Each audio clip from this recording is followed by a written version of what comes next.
여러분 안녕하십니까? WBC 뉴스투데이입니다.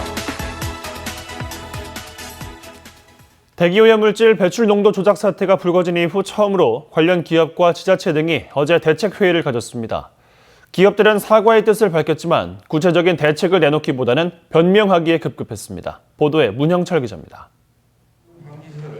지자체와 기업, 환경단체 관계자 등이 한자리에 모였습니다. 대기오염물질 배출 농도 조작에 대한 환경부 발표가 이루어진 지 닷새 만입니다.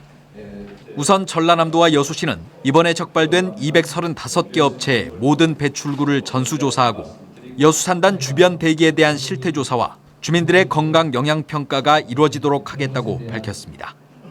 또 주요 배출시설 등을 주민과 시민단체에 공개하는 한편 대기오염물질을 실시간으로 확인할 수 있는 이동 측정 차량을 운영하겠다는 계획을 내놨습니다. 측정 대행업체 관리 방법을 개선하고 대체할 수 있는 그런 보완적인 방법까지도 함께 강구해 보도록.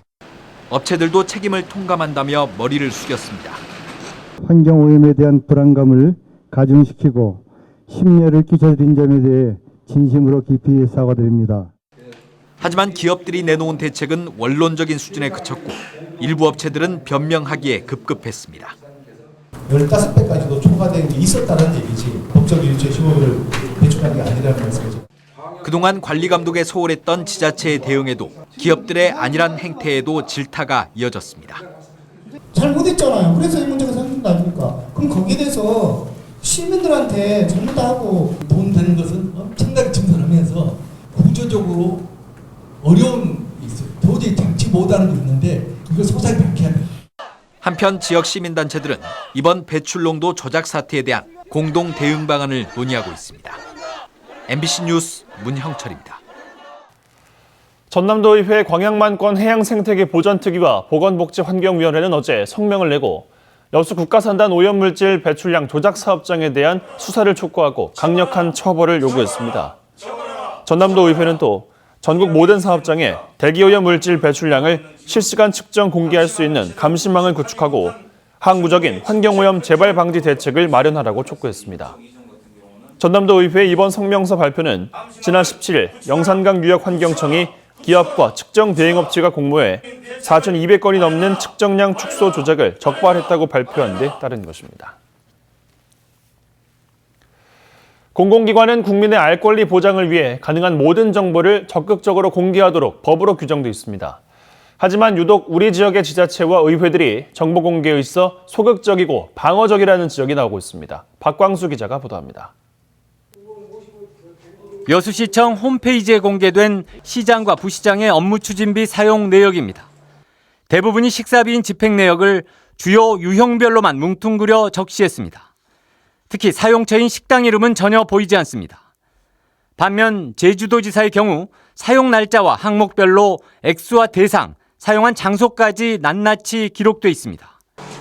전라북도와 부산시, 경주시와 전주시 등에서 공개한 내역도 마찬가지. 함께 식사를 한 이유와 식당 이름은 물론 함께한 인원수까지 자세히 드러나 있습니다.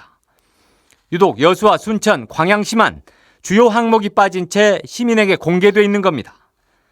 확인해보니 기본 규정부터 다른 지자체에 비해 허술했습니다. 전라남도만 봐도 사용처를 포함한 모든 항목을 등록해야 한다고 조례안에 규정돼 있지만 여수시의 경우 그냥 공개해야 한다고만 모호하게 적시돼 있습니다. 규정을 해놓은 건 없고 그러다 보니까 담당자 입장에서는 그럴 수밖에 없구나 이런 생각이 좀 들어봅니다. 정보를 찾아볼 수 있는 경로도 복잡하기 그지없습니다.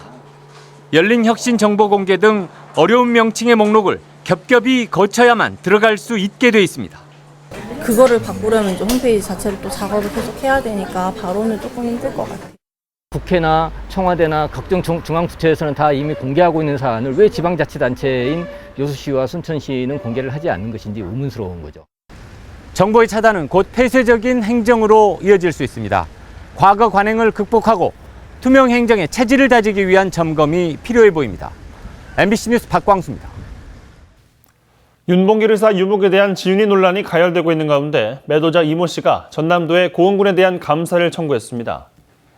윤봉길 의사 유목 매도자 이모 씨는 지난 16일 자신이 고흥군에 매도한 윤봉길 의사 유목이 박물관법 제12조 제2항에 따라 유물평가위원회 유물감정을 통해 이미 하자 없는 진품으로 판명된 바 있다며 고흥군이 유물 농락 행위를 하고 있다고 주장하며 전남도에 감사를 청구했습니다.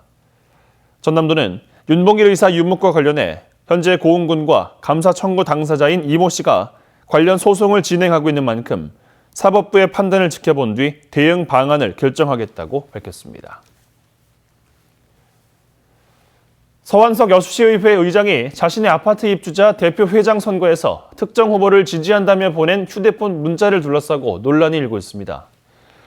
해당 선거에 출마한 홍모 씨 등 나머지 후보자 4명은 성명을 내고 시의회 의장으로서 무작위로 문자를 보내 주민의 선택을 강요하고 있다며 여수시의회 의장으로서 격에 맞는 행동을 하고 공정한 선거가 될 수 있도록 협조하라고 촉구했습니다. 서 의장은 이에 대해 해당 아파트 입주자로서 개인 명의로 일부 지인들에게 보낸 것이라며 아파트 선거 권리 규정에 전혀 위배되지 않는다는 입장을 밝혔습니다. 순천만 운송 시스템인 소형 경전철 스카이큐브 논란이 끊이지 않고 있습니다.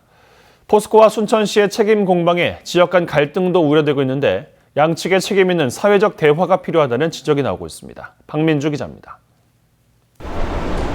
국가정원과 순천만을 무인 궤도로 이동할 수 있는 스카이 큐브입니다.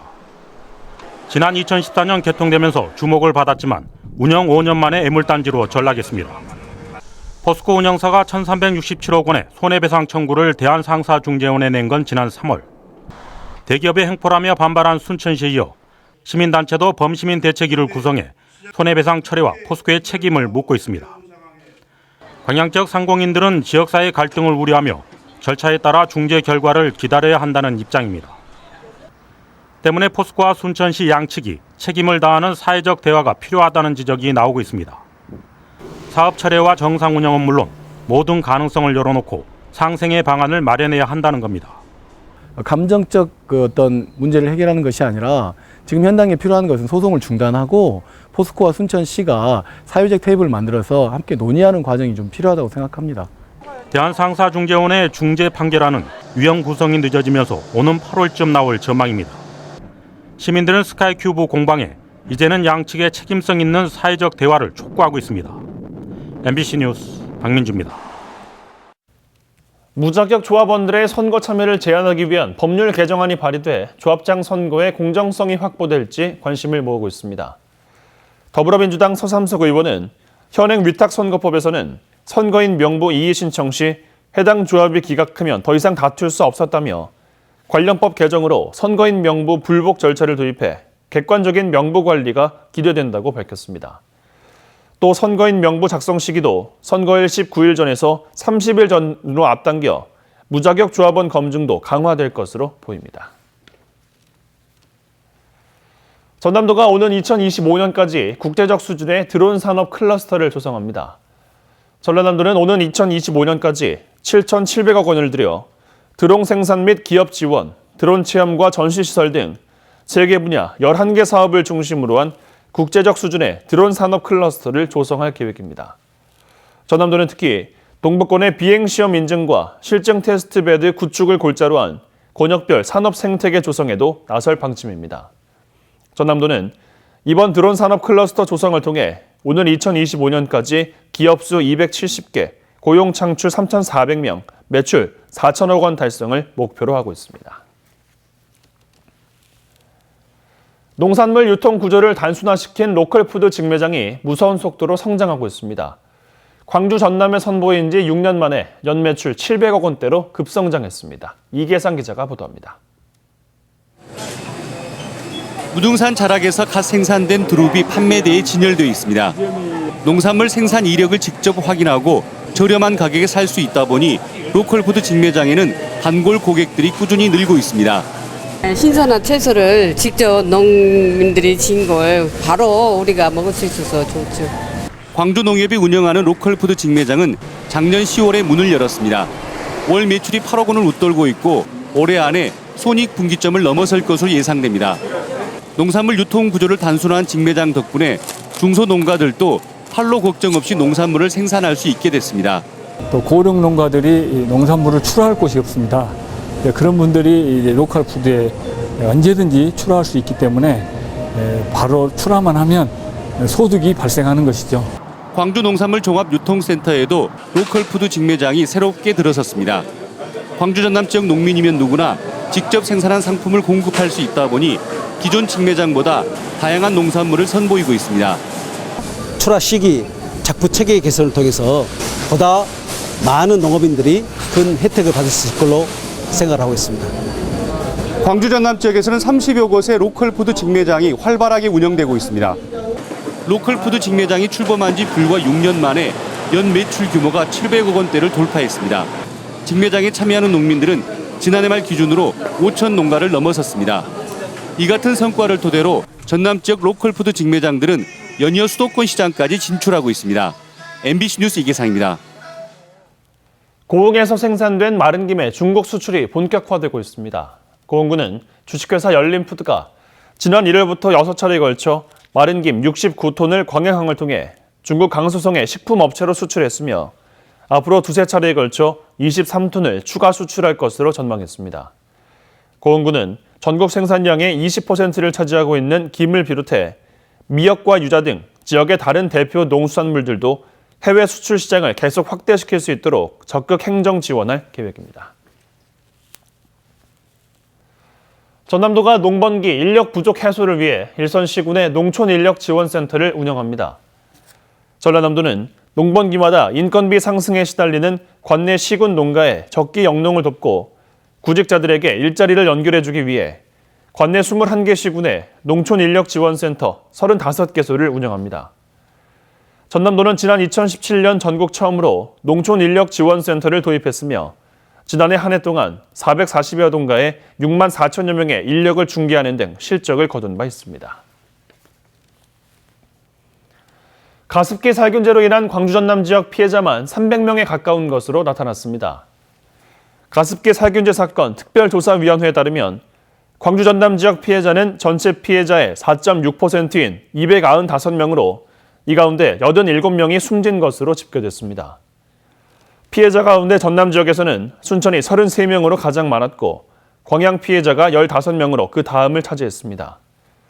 가습기 살균제 특조위는 오는 26일 광주에서 광주 전남 지역 피해자들을 대상으로 피해 현황과 향후 대책에 관한 설명회를 개최할 계획입니다.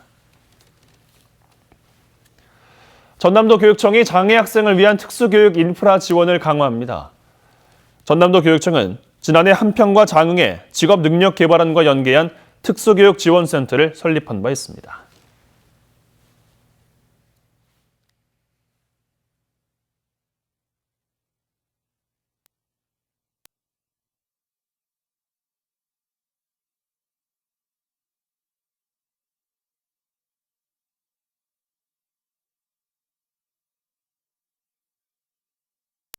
오늘은 일찍 찾아온 더위를 식혀줄 비 소식이 있습니다. 퇴근길을 대비해서는 우산을, 또 출근길 호흡기 약하신 분들은 마스크를 착용하는 게 좋겠는데요.